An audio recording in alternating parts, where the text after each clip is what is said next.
ঘরে বসেই দেখতে পাচ্ছিলাম আজকে ঠাকুর ভাসান হবে, মানে আশেপাশে কিছু ছোট ছোট ক্লাবের ঠাকুর আজকেই কিন্তু ভাসান হয়ে যাবে, আর আমাদের বাড়ির পাশের ক্লাব কিন্তু কালকে ভাসান দেবে। আর যেগুলো বিগ বাজেটের পুজো হয়েছে সেগুলো কিন্তু চলে যাবে কার্নিভালে। তো যাই হোক, আমাদের কিন্তু ঘোরাঘুরি মোটেও শেষ হয়নি, কিছু প্যান্ডেল হপিং করা বাকি ছিল, তাই কিন্তু আজকে বেরিয়ে পড়লাম ঠাকুর দেখার জন্য। আর আজকে চারিদিকটা দেখো, এত আলো, সবকিছু থাকা সত্ত্বেও কিরকম ফাঁকা ফাঁকা লাগছে, তাই না?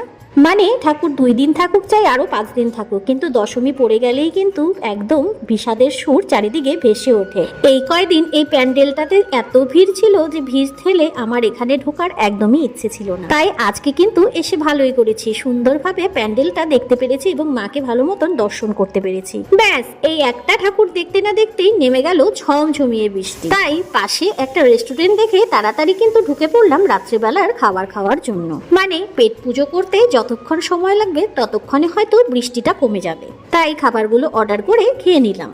তো খাওয়া দাওয়া করে কিন্তু এখন আমরা বাড়িতে চলে এসেছি। ভেবেছিলাম আজকে দশমী, আজকে একটু ঘোরাঘুরি করব, তো হলো না, কেননা প্রচুর বৃষ্টি নেমে গেছে। তো যাই হোক, এবারের পুজো কোন দিক দিয়ে আসলো আর কোন দিক দিয়ে চলে গেল বুঝতেই পারলাম না। অথচ ডেইলি ঘোরাঘুরি করেছি, কিন্তু তাও কি আর বলবো, মানে কীভাবে যে আসলো আর কীভাবে যে চলে গেল এত তাড়াতাড়ি বুঝতেই পারলাম না। তো সবাইকে বিজয়ের অনেক অনেক ভালোবাসা, আর সবাই খুব ভালো থেকো। তো আমার দুর্গাপূজার ব্লগগুলো কেমন লাগলো অবশ্যই কিন্তু সবাই জানাতে ভুলো না। টাটা।